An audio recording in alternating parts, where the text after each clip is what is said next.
Hello, everybody. Welcome to a new episode of Green Vibes Podcast.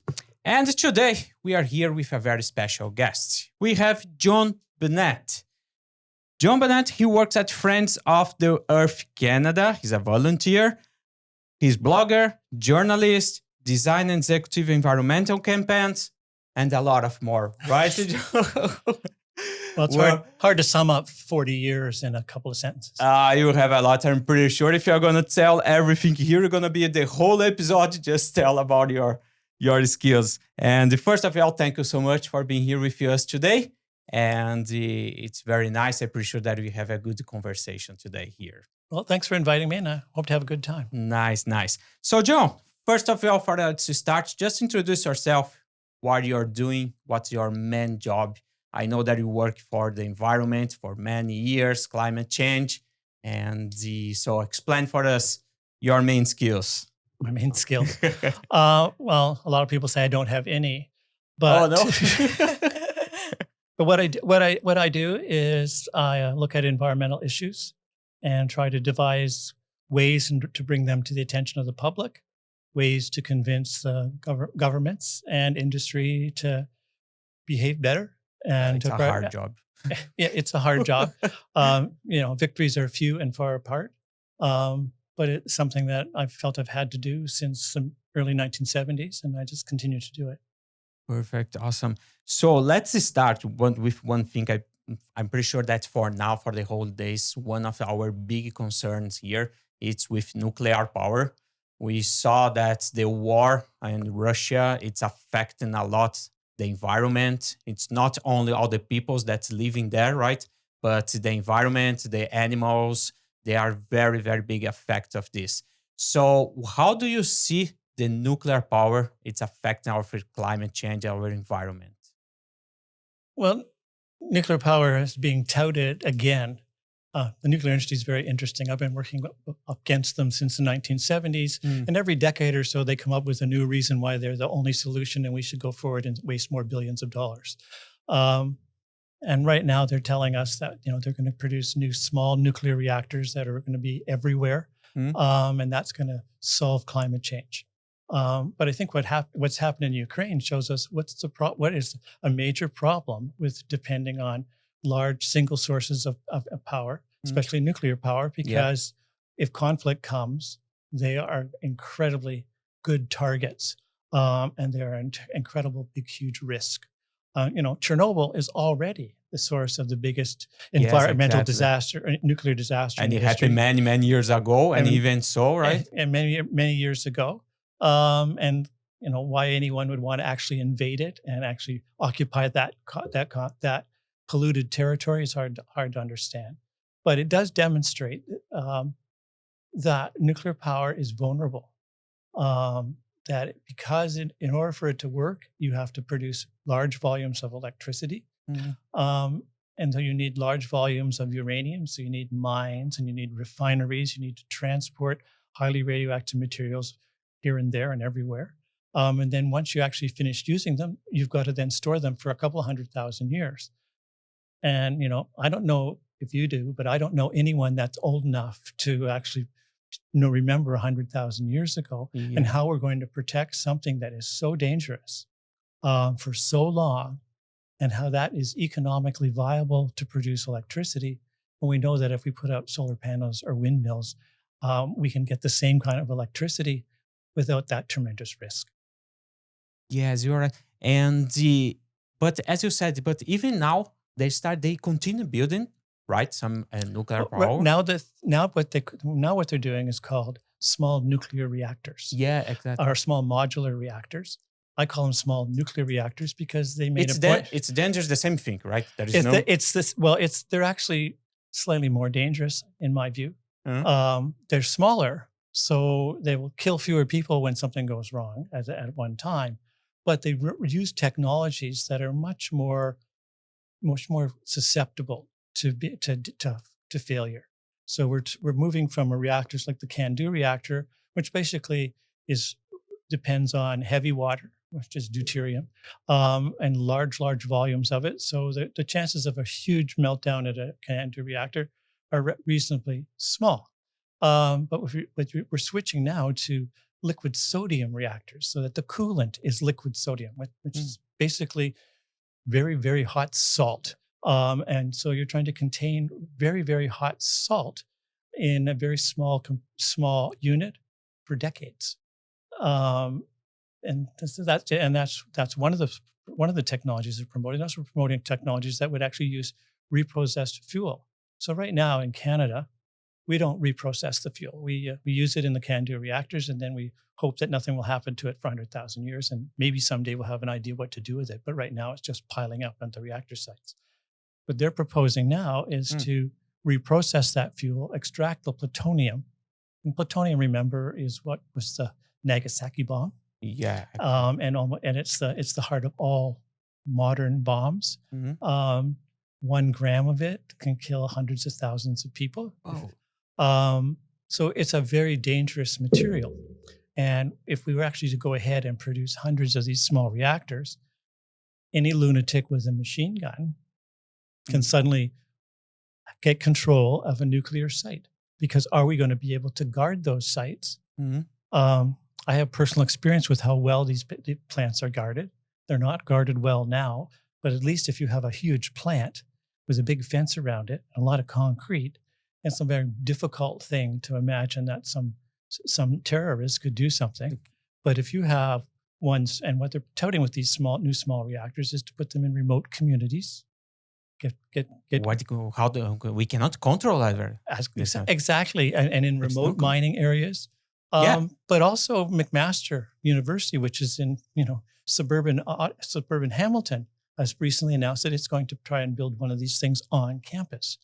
So what would happen there if a terrorist decided to come in with an automatic weapon and decide to take over that thing? Plus, we're going to have huge amounts of transportation, and I know if you've got a nuclear expert on here, they say, well, there's not enough material in a small nuclear reactor to make a bomb. That's true. It's not going to be a nuclear explosion. But a few pounds of dynamite can spread significant radiation over a wide area. Exactly. The radiation. And so with the more we have radioactive materials being transported, the greater the danger. And the greater the danger, the more restrictive we have to be to protect it. So ultimately, it's a threat to our freedom as well. Because we're going to surrender, we'd have to surrender freedom in order to make sure that we don't have a nuclear disaster. And Ukraine just is an example of that. Example. And that's something, John, I can understand this. I'm not a specialist in this field, but we had this problem in Ukraine 10 years ago. We had the Fukushima after the tsunami. That's a big problem there. We have another one in USA, the 3 Miles Islands. Yeah. It's years and years. We saw that this kind of energy will always bring a problem, but they continue. Instead, they use, as you said, the solar panel, right?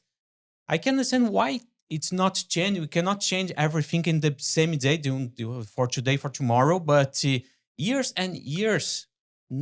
I can't see any change. That it's happened any change for the years. You work with since 70, that you said that's long way.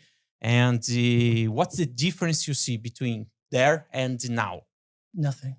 See, I don't see any difference. The problem is really an understanding of how energy should be distributed and who should own it and who should make money from it. So nuclear power is good for central generation. So when you have a big power plant and the wires going out and everyone pays their monthly bill, and it's cheaper. Sometimes, that's the question. Like sometimes it seems cheaper, and people in Ontario will tell you it is. But I'll tell you, before we built nuclear power plants in Ontario, Ontario had the cheapest power in the world. And since we built nuclear power, we're now among the more expensive places. We're definitely one of the most expensive areas in North America. We used to use electricity in Ontario used to be produced entirely for no profit. So Ontario Hydro, and it was distributed at no profit. So there was no profit in the system other than to pay for the operation. But because the nuclear power plants broke down in the 1990s And there was this immediate need to fill the gap of power, because the other thing it does is it gets you dependent on one single source. So in Ontario, the power plants all broke down in the 1990s. It actually caused a bankruptcy of Ontario Hydro, which led to the breakup of Ontario Hydro, a stranded debt in which, up until about a year ago, on your everyone's hydro bill in Ontario was a little extra line that said stranded debt that pay off the $20 billion that had to be paid off for the nukes. And so because they buried those costs, they can say, oh, it's cheaper. It doesn't cost. But they're even admitting now that these new small reactors that they're promoting are going to cost 13 times as much as power from renewable energy. And the irony here is that we know that wind works. We know that solar works. We know that geothermal works. We know that all kinds of means of energy efficiency can reduce the demand for electricity. And when they all work, they're all economic. And these guys who want us to buy new reactors, they've never built one. Yeah, there's not one in the world. There is one supposedly nearly completed in the United States, but it's 10 years behind and $500 million over budget. And these things are supposed to be produced in factories. If you read the literature, they say, we're going to build these things in factories. And that means we can build them a lot cheaper because we don't have to go and build a giant concrete tomb. But if you're going to build something in a factory, how long before you produce enough small reactors for all the remote communities and mines in Canada? Yeah. About a week. So the real what they're really promoting is building these things to put them in urban areas. And so they got ready for that. In the rewriting of the Environmental Assessment Act, I don't know if some people might remember that Stephen Harper tried to destroy the Environmental Assessment Act.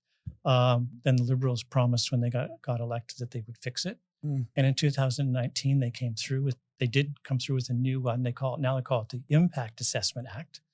The other guys don't like environmental, so they took the word out.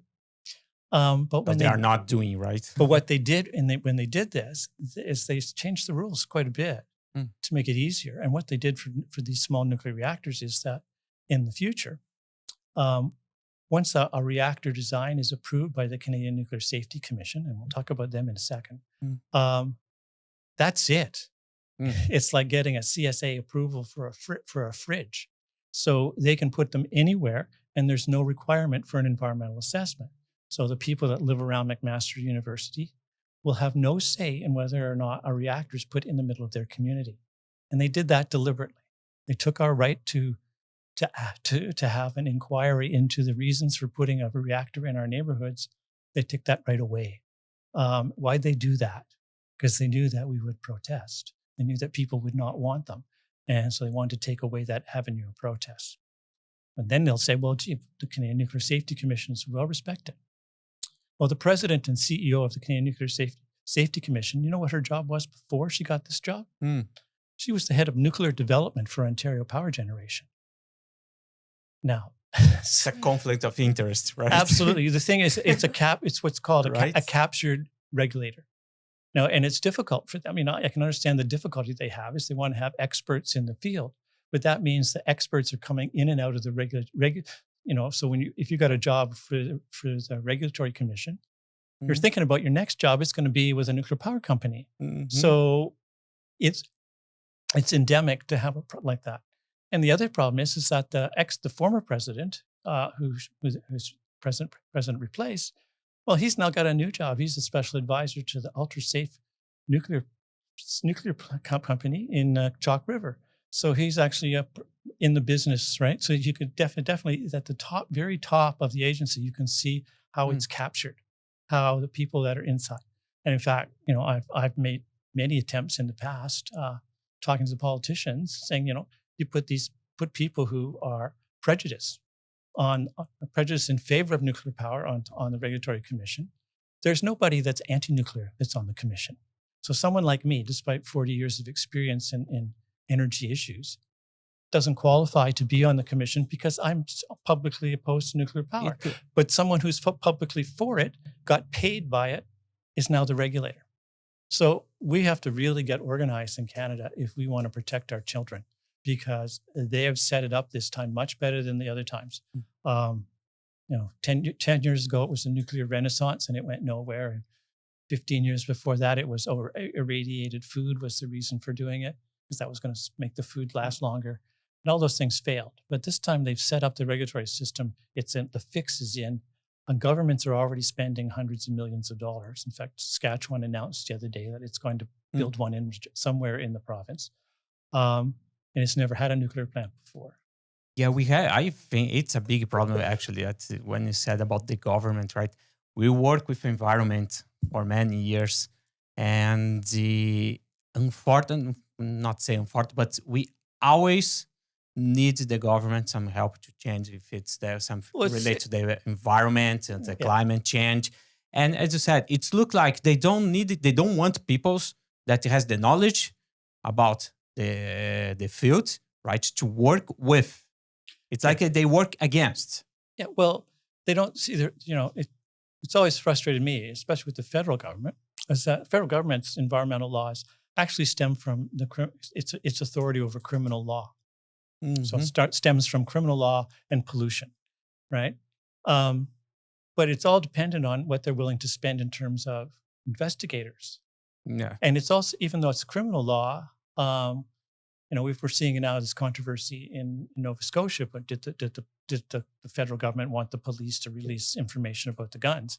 And that's all a big scandal. But under environmental law federally, the minister gets to decide whether or not there's going to be an investigation, whether or not we're going to release that investigation, which is totally unacceptable. It should be criminal. Yeah. It's the investigation of environmental problems should be separate from government control, and it should be well funded. And it's never been, and it probably never will be. But we just have to keep demanding it. Mm-hmm. Yeah, we had a conversation here before with I don't remember who was here about that we have the law for hunting animals. Remember that we talked, and she said, no, we have a law about hunting animals, everything. But we don't have people that goes there and see if they are doing right or no. Yeah. Well, the law, it's there, right? Sometimes the government, I saw that they make some laws, they did it before election, that we're going to do this, and this. But when it's really happened, when the peoples are there, when they really need to work, and it's nothing happened. Yeah. Well, it was it's sort of fun, but it's in a sort of ironically sad fun, especially conservatives. They always promise to increase the fines. Yeah. So, Mike Harris came in Ontario 20 years ago, doubled all the fines. But the thing is that they fired all the people who could actually fine anybody. So no one's ever been convicted and gotten double the fine because they took away the ability of the ministry to actually investigate. So doubling the fine is meaningless.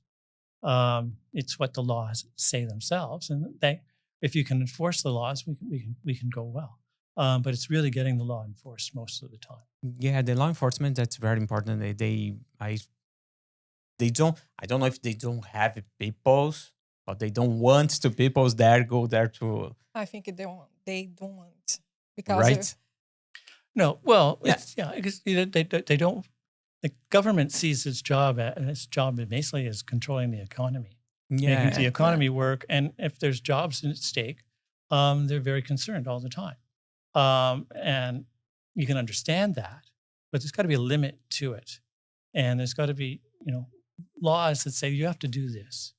And now we should move on. If we move on to climate change, we can get into the really complicated parts of law, because right now the federal government in Canada is claiming that it's one of the world leaders on climate change. Yeah. And that's true. But it doesn't mean anything, because Canada is also one of the worst laggards in the world, because it doesn't want to take strong action. And it hasn't taken strong action. It hasn't passed a law limiting emissions anywhere. What it has done is said, we're going to set goals, and I had my first introduction to the problem of climate change in 1989. In 1989, I was in Amsterdam working for Greenpeace at a meeting, planning to do our first action on climate change. and we were going to go bury things in at the Berlin Wall, to say that this the real war is about the climate, not the Cold War. And it was the same weekend as the wall came down. What happened? Yep. But that's how long I've been working on climate change, and we're still getting the same kinds of responses. We're going to make targets, we're going to make promises, we're going to spend money on technology, but we're not going to deploy technology. And what we see a lot, they say it's ban plastic. For sure, it's good, Yeah. right? But Yeah. that's the most, right? You see, you go to the news, you go to the end place, and the first thing for this, starting this year, we are banned the plastic. Yeah. But in the rest.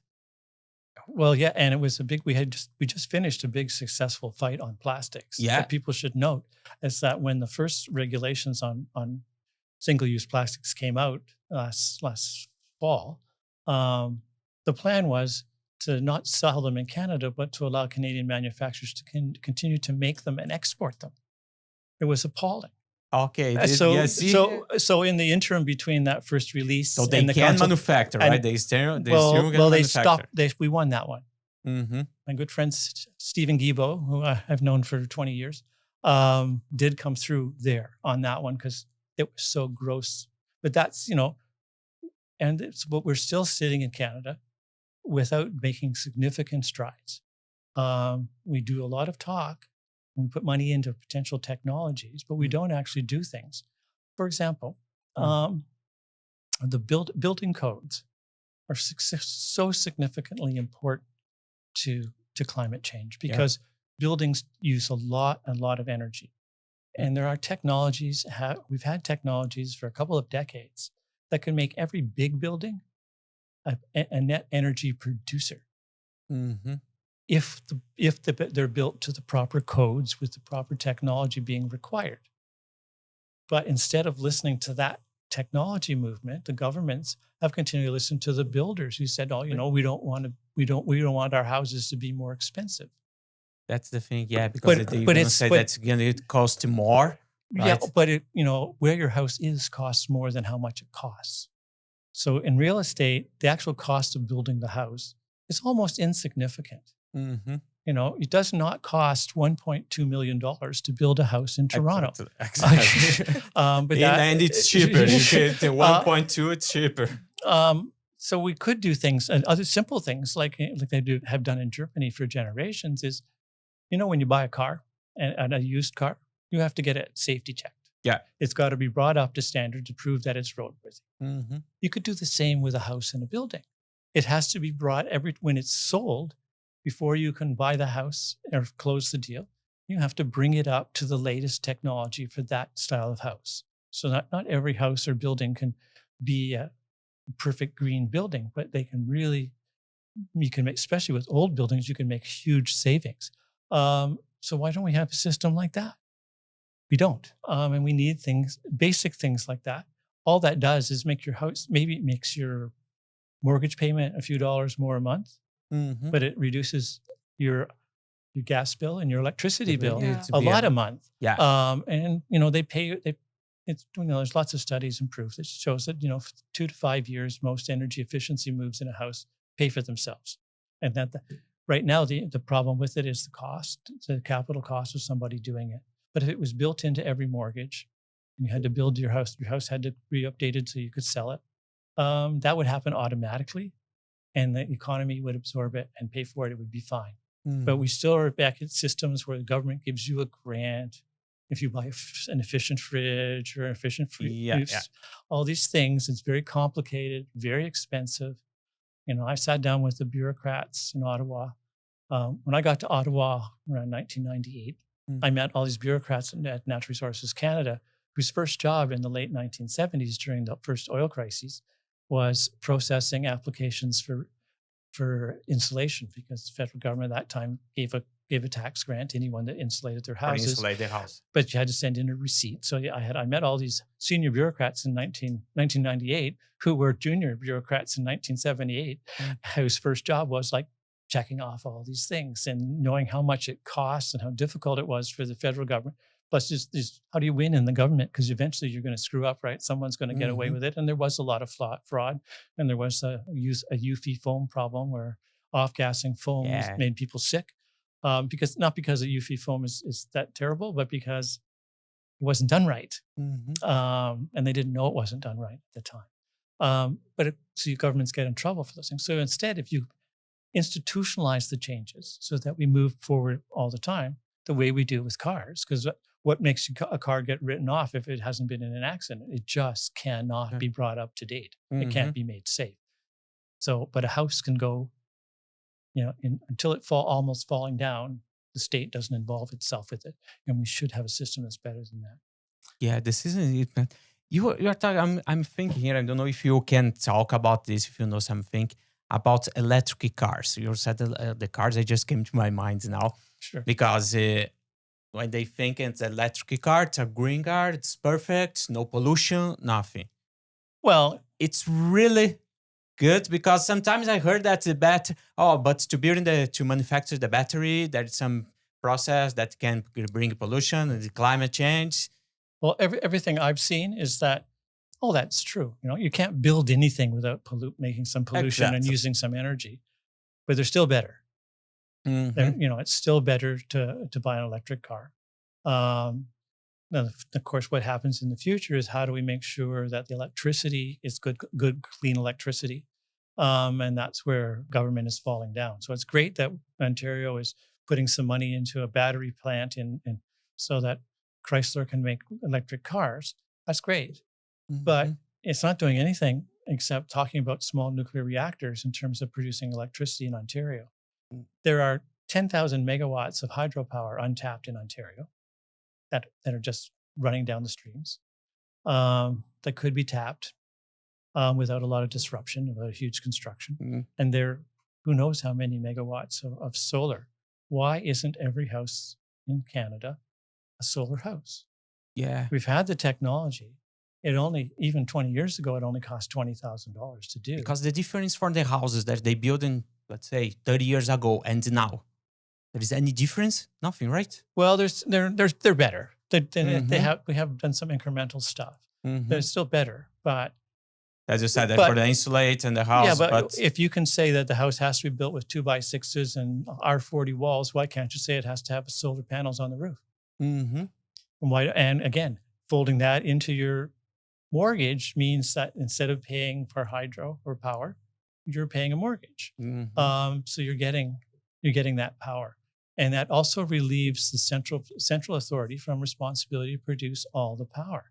And the problem we have is that if we did go that way, if we did encourage everyone to have solar power, it would totally disrupt how the Ontario government manages electricity. Because now it's sort of easy. There's maybe 15 to 20 different sources of power in the province. Some of it for profit, some of it Ontario Power Generation, and then they can set a central price. But if renewable energy can be so disruptive, and if you're not pushing energy efficiency, then actually the demands of energy in a house grow. But in fact, demand for energy in houses has actually been going down. Yeah. Everything you buy now is more efficient than that last time you bought one. Yeah, you buy even the refrigerator, right? Refrigerator is still the biggest user of power in a house, but it's like 80. It's reduced its demand for energy by about 80%. It's huge improvements of technology, and that was done with government. So government's willing to say to the appliance industry, you have to meet new energy standards for your appliances. It's not willing to say that to the guys that produce oil in Alberta. Yeah. And why is that? Well, I would think it's $1 trillion. And that's the problem we have. We're not actually fighting governments or fighting each other when it comes to climate change. We're fighting money. And money. Everything it's money, right? We joke sometimes that it's money talks. Yeah, and that's why you're seeing a shift in environmental campaigns. Yeah. Like personally, I've been working on the Canada Pension Plan investment body for the last 5 years. But other organizations are working on banks and other institutions to try and get them to stop giving money to the fossil fuel industry and putting the money in these other things that we've been talking about. Because government won't pass the laws, so maybe we can try to embarrass these companies into acting properly. But even the Canada Pension Plan, which if you have a job, or you're like me, I'm on the other end, I'm getting the pension now. But everyone who in Canada who has a job contributes to the Canada Pension Plan. But you have absolutely no say in how your money is invested. Yeah. Absolutely none. No. Yeah. And the way it's set up, it's set up in a way because it makes investments on behalf of people in 9 provinces and 2 territories. It's set up in a political way under the Constitution so that politicians don't interfere, and not necessarily interfere in the investment side, but interfere who's running it. So the federal government makes the actual appointments to the board of the Canada Pension Plan Investment Board. And those appointments all have to be approved by the provinces. To change anything about it, you have to get 7 provinces to agree. So it's like it's a constitutional nightmare to change it.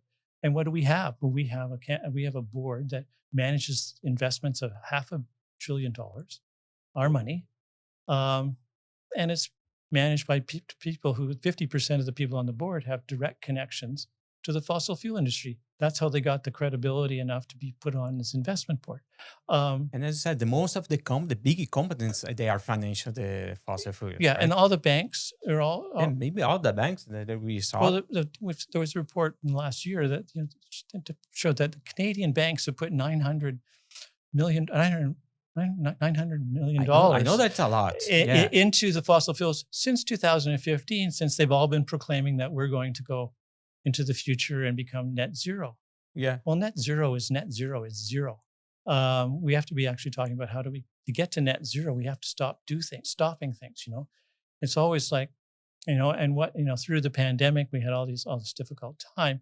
But the very first announcement of resource development plan or project since the pandemic started to phase down was Bay du Nord, an oil field off Newfoundland. So here's the government that says we're the leading country in the world. This started? They've just approved it. They just approved this? Okay. So it's like it's not started. There's nothing there yet. So there's no jobs to protect. Only jobs in the future, maybe. Maybe, yeah. But what does it do? Basically, as a leader in climate change, it approves a new oil field, huge oil operation offshore with all the inherent dangers of offshore oil production. And it's saying, well, we're fighting climate change. Well, you can't fight climate change while you're pouring fuel on the fire. It's literally fuel on the fire. There is no, and the oil patch in Canada, what does it say? It says, well, we're producing the fuel for the transition. Yeah. And since the war in Ukraine, we're going to produce fuel for the world. And I saw an interesting streeter the other night in which people were saying, because of this war in Ukraine, which, by the way, means that we're now paying 3 times as much for fuel or twice as much for our the prices increase a lot for the part of the and it has really nothing to do with us, and it's just war profiteering. So they can say, it's because of the demand. Well, the demand for oil did not jump up 100% the day the Russians invaded the Ukraine, but the price of gas did. Why? Because people are war profiteering and no government is willing to actually interfere. Now, back in the 1970s, some of us are old enough to remember when we had the oil crisis. There were 2 oil crises, one in the early 70s and one in the late 70s. Again, had nothing to do with Canada. It was about what was happening in the Middle East. Not because the war, right, at that time. Yeah, it was just the Arab-Israeli conflict. But in Canada, Conservative government in Ontario actually passed a law. It said, well, I guess you can raise the price of gas, but not till you actually experience a raise in the cost. So it's like there was a law that said that if it's in a storage tank, it sells for that price until the storage tank is empty. Which is to make it fair and even out that thing. But it's the instant the prices go up now, they go up for everybody, despite the fact that the cost of production did not increase. The cost of transportation didn't increase.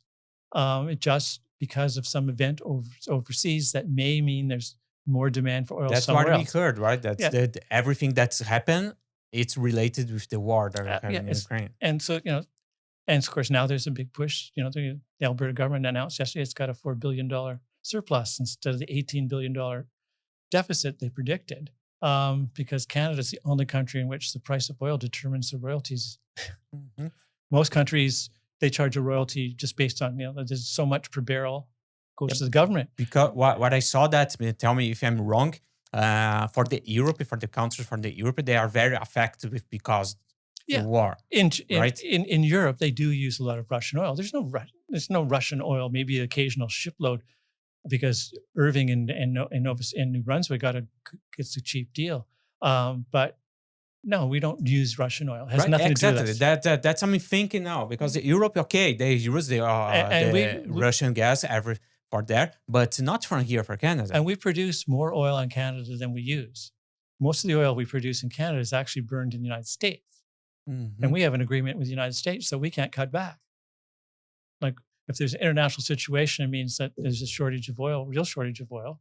We can't cut back our exports any more than we cut back our own consumption. So this has nothing to do with us. But we're paying, and our politicians are telling us that we have to just pay. But we don't have to just pay. The government could actually put in price controls, which they have done every time there's been a major war. The government prevents war profiteering. Mhm. We're seeing war profiteering on a massive scale in oil, and none of the governments are saying anything about it. It's saying like, oh, this is like the war. This is like economics. Well, it's not economics. It's profiteering. The thing is, if there was a war in the Ukraine and everybody was powering their electric car with the solar panels on their roofs, how would it affect the price of your running your car? Yeah. No. So if you want to have national security, you need to have national energy security. And the best way to do that is to have a diverse, distributed power system, which produces very few emissions, and people have actual direct control of it. And that means that no matter what happens overseas, it doesn't affect how much things cost in your country. And so it's actually not just about fighting climate change, it's about being a secure country. If you want Canada to be secure, it needs to have its own power system that's more diffuse and not reliant on foreign imports all the time. Like one of the things that the Ontario government did before Mr. Ford became our premier was actually was building a lot of renewable energy, and there was a lot of resistance. I always found that interesting that someone would be afraid of a windmill, but not a nuclear power plant. But that's true. It's a real thing. But there are people that were exploiting that fear. Yeah. But what was more important, what they were doing, wasn't the amount of power they were producing, but the price of that power. What they were doing was trying to put Ontario back to where it used to be as a major supplier of electrical components. So we used to make all the big turbines, the big hydro turbines were all used to be made in Canada. So we used to have a large industry supporting. We still have the company here in Canada. We still have some companies, but we're not nearly where we were before, and we weren't developing the supply chain for renewables. So what the Ontario government was doing with its pilot projects and its small wind farms was actually promoting the creation of a renewable energy industry in Ontario. Mr. Ford came in and threw it all away, and in fact paid out hundreds of millions of dollars in penalties to companies that were promised work, just so that we wouldn't have that renewable energy. So don't anyone ever try to tell me that politicians actually use reason when they're thinking, not real reason. They have reasons, but they don't have reasons. They don't reason it out. I'm loving the conversation with you, because that's a lot of hidden information that they don't know. Even I'm telling the truth. That's something. It's very interesting. I mean, look at you saying that those things that the news, the media, just go to the people, to general people, and just tell them something like, for now, everything they blame the Ukraine, The the war. the war in the Ukraine, right? Everything that's a fault for that. That's because the war. That's because Well, it's true that the wall, like it's affecting a lot for sure. Yeah, it's it's true, just how you reason about what you do about it. right? You know, and if you think about what to do about it, you think, well, how do we strategically make Canada safer in the long run? Well, then we need to be less dependent, not more dependent on the international. Yeah. Yeah. Okay. And it's in terms of especially the things that individuals need. So keeping people warm, allowing people to to go to work and come back, being able to feed people. You know, we've slowly allowed our agriculture system to become an export business, and the things that people need. You know, that's why the local food movement is so important. We've actually the ability to actually produce all the groceries that we need for Canadians. We've allowed to be eroded and replace them with huge, basically mining agriculture, where they have hundreds of hectares of land and they produce corn, or they produce everything. produce wheat, and most of that goes somewhere else. Mhm. Whereas you have other countries in the global south that produce all this food that comes to us, and they don't have it. So we need to actually make ourselves self-sufficient. Yeah. And because we have the ability, you know, we were And we can, yeah, exactly. we can do it. We can do it. We have the can land. do it. We got to stop paving it. But we can actually do that. And that's part of dealing with climate change as well. Mhm. Heard a story the other day. They're out in BC trying to think about what to do about all the flooding that's happened. And it's Yeah, going to they be have flooding happening there. more and more often. And they're talking about people living on a floodplain in one of the communities that was flooded last winter. Mhm. And the answer is, you know, you make it a farm. You make it a farm that grows food. If it gets flooded, well, that would be hard on the farmer, but we make arrangements so that farmer can would do be something. There is protected something and to do supported. it. Yeah. But in the meantime, that land is used, but it's not occupied by houses that are going to be destroyed and lives that are going to be destroyed when the next flood comes. Mhm. So we need to get smarter about how we do these things, not just who can make the most money now. That's the thing. That's the thing. That's It the always comes back. You to know, money. I feel what it looks like when the people just sit on the table to put a plan for something that, hey, how much does it cost and how the profits of this? Yeah. And who That's profits? what's the profit of this and how much it costs? That's it. Yeah. They don't care where, if it's going to build their house, where this house is going to be building, if there is flooding, if the soil is contaminated, or doesn't matter. Yeah. Well, and we have a whole tradition that everyone has to live in a single family house in the suburbs, Mhm. you know, and that's something that we can't continue to support forever. We have Yeah. to have other forms of ownership, or other ways of living together, there are lots of examples where it's thriving in little pockets here and there, but still that's the narrative that most people are after. Mhm. And it's hard to change that narrative, but there just isn't going to be enough land. Yeah. And you want to live on your 60 by 40 plot and make sure that there's no food growing on it, or have access to good local food and maybe live in an apartment building. There's changes. Those changes are coming, but the government isn't supporting them, and we have politicians who come up through the municipal system. So if you start out in your political career as a city councillor, Yeah. who's the first person who makes a contribution to get you elected? It's a developer. Yes, Because the developers exactly. have the money. It costs, can you It's imagine? big companies. I Right? can't It's imagine what it costs to run to be a city councillor in Toronto and to be seen. But there's huge investments and it's a support lot. from, I'm pretty sure. and that's where the Fords came from.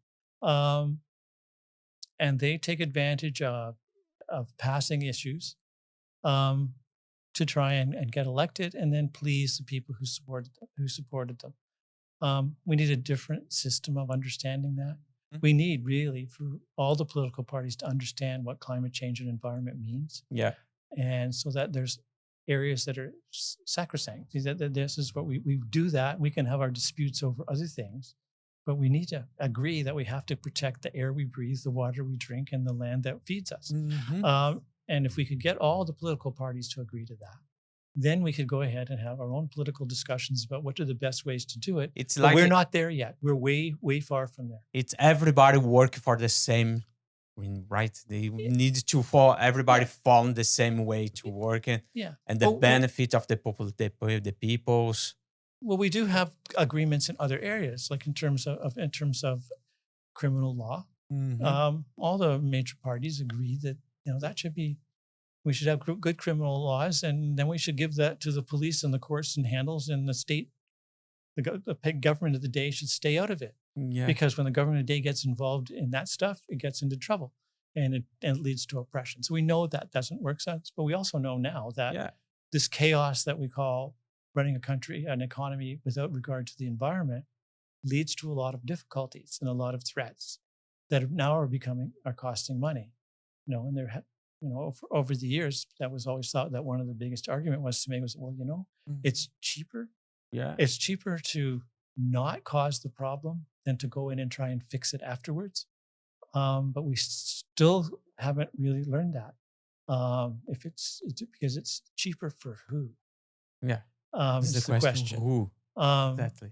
And I think I'm kind of agnostic on the economic system, but I think we can have a free enterprise system that actually protects the planet if that's what we want to do. But as long as we're going to just say what's only thing that's important is the money, and protecting the planet's an afterthought, we're not going to get anywhere. So we need to actually be thinking, especially when we're voting, what are they really saying? Yeah. What are they really going to do? Because we've been conned. I've been conned many times. And I've sat down with a lot of politicians. I sat down once in 2005, just before the meeting of the parties on climate change in Montreal. I sat down with a group of environmentalists and the Prime Minister then, Paul Martin, and this group of environmentalists from all around the world who were in Canada for this big UN meeting. And we're very excited that I could actually get them a meeting with the Prime Minister. See what happened, right? And so the first question is, how can Canada be serious about climate change if it continues to develop the tar sands? Yeah. And Paul Martin, the Prime Minister of Canada, said, I can't do anything about the tar sands. What's the solution? Did they bring any solution? Well, that just gives you an idea of, and I've done a lot of talking to liberals since, and really the problem is that the way the country's built and where the oil is, and the liberals who have difficulty running the country because they don't get any votes in that part of the country are terrified that actually clamping down on oil production would lead to a constitutional crisis, which they don't want to have. Yeah. So for political reasons, they're not prepared to take on the source of climate change in Canada. Also for money, but also political.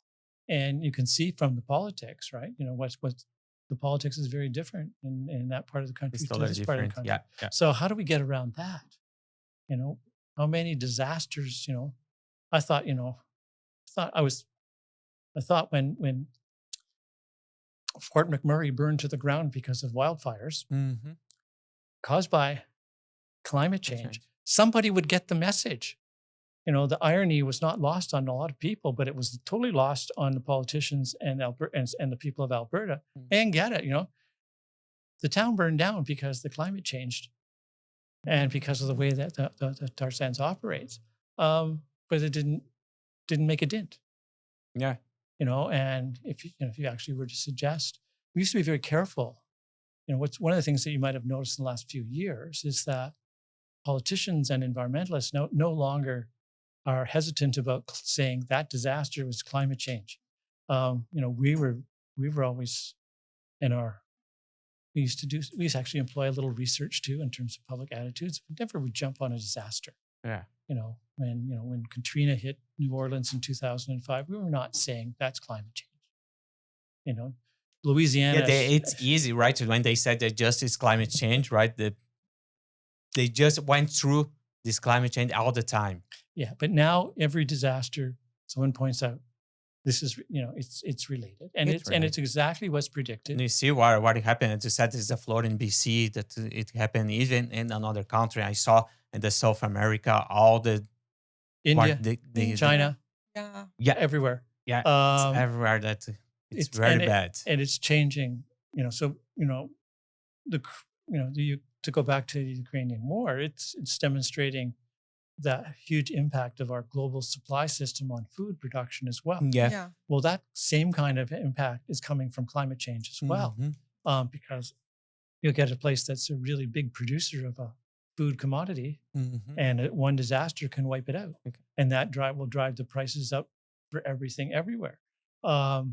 So again, let's go back. Let's start off in Canada becoming secure, not just because we have lots of army guys in airplanes, but because we have a system of economics that actually produces food locally, The produces electricity self-production, from right? distributed areas, and more people have more control over that, so that these sudden changes that climate change brings on, because the sudden changes and impacts on communities are not just the floodwaters or the storm. It's what happens somewhere else and drives up the price or takes away the supply. So we need to be thinking when we're talking about adapting to climate change. It's not just building dikes; it's building farms. It's building renewable energy, because it's a lot easier to clean up to get a wind farm back up after a hurricane than it is to get a reactor up from a meltdown. Mhm. So just take us around the whole circle then, that this continued focus on centralized big ideas is the wrong way to go. And it's very hard to get governments off it, because it's so much easier to stand up and announce or cut the ribbon at the new Ford factory that's going to make electric trucks, Yeah. than it is to make sure that every house in Canada is solar powered. We should, let's see in the future, right? Maybe we can get all the solar power in the houses. Well, there's no technical reason why we can't. That's why you can't. Exactly. I know a professor at And if you're saying today it's the best energy, that's the best source of energy, it would be solar panel, right? well, it's one of the best. Right. It's like we're still going to have challenges. There's two kinds of electricity, basically. There's the electricity people need for their homes and their houses and their businesses. And then there's intense electricity that you need for a steel mill or something like that. Those are two different kinds of electricity. Yeah. Solar and wind are really suited to the distributed system for small scale. Those big intensive things, that's another challenge, but we do have hydro in Ontario. We have more than enough hydro in Ontario to meet that need, if we can get the demand down. And the demand is actually not climbing. They keep thinking we need it, but we used more power in 1990 than we used in 2020. For sure, much more. Much more. So that's the other problem with these big things. They need to keep growing, right? Yeah. Like if you build a factory to build small nuclear reactors, well, once you build the first 20 that meets all the renewable area and all the remote areas and mines in Canada, well, you can't just shut down the factory. The factory's got to keep going, because you got to get your $1 billion back. So you put your $1 billion in, then it takes decades to get your money once back. they started, right? Yeah, but if you put $1 billion into solar roofs in Canada, in the day after each installation, you start getting your money back. Yeah. So why aren't we doing that? Why do realtors still say if you have solar panels on your roof, it lowers the value of your house? Get a realtor in here and ask them about that. But that they still do that. Oh, they're ugly. It's hard. I know, John. John, I know that we have a long and hard way to work with climate change, right? But we should end on some good things. Yes, exactly. There are a lot of good things. We do have governments trying to claim credit, which is a big step from telling us that we're wrong. So that's a big step forward. We have millions of Canadians that understand that things need to be done and are trying to do stuff on their own. We can't do it all on our own. Like if all of us do what we can do, it still won't be enough. But The more of us that are doing it, the more people are doing it. But yeah, if you do a little, that's what our goals here with our podcast, with Green Vibes, that if we can change one people, every episode we change one people, said, hey, I can do that. I'm going to change for that. We are happy. Yeah. Right? And whatever you talk, everything that we talk today here, I'm pretty sure that's very useful for the people that never heard about nuclear power, about energy, or never think the way that you explained to us. That was perfect. It was awesome. Even me, so mad. And tell the truth, I work with environment. Actually, I start my career with environment with chemical waste. Right, it goes to the landfill with medication and all chemical waste to avoid goes to the landfill and rivers and sea, whatever. But when you think about energy, it's different. I never thought about energy the way that I'm thinking now after your conversation. It was perfect. Well, you should get Ralph Torrey to come on and explain it to you better. Oh, yeah. Next time. Yeah, I'm pretty sure see, the time goes very fast. When you have a good conversation right there, when the conversation is good, we can see the time flies. And I'm pretty sure that everybody are enjoying this episode. You are already invited for the next one. I need you again here to continue our conversation here. Maybe it's something different. We can see more solar panels, right? And the houses or building. Who knows? Oh, let's talk about. We'll talk about the Canada pension plan. Right. I think that'll be a nice good one. That's a nice good one. It's a nice one. So, John, I just say thank you so much for being here with us today. It's amazing conversation. I tell you, I learned a lot today. I'm pretty sure that everybody will learn a lot and enjoy this. Thank you very much. Thank you. I really appreciate. Do you have any other question for him, Erica? No. I really appreciate you. Was amazing for us. Yeah, I'm pretty sure that everybody enjoys. So thank you again, Joe. Thank you so much. You're welcome. See you next episode soon. You are already invited, as I told you. And everybody, it was great conversation with John today. I hope everybody enjoy. And stay tuned for the next episode. Thank you very much, guys. Thank you. Thank you, John. Thank you. Thank you.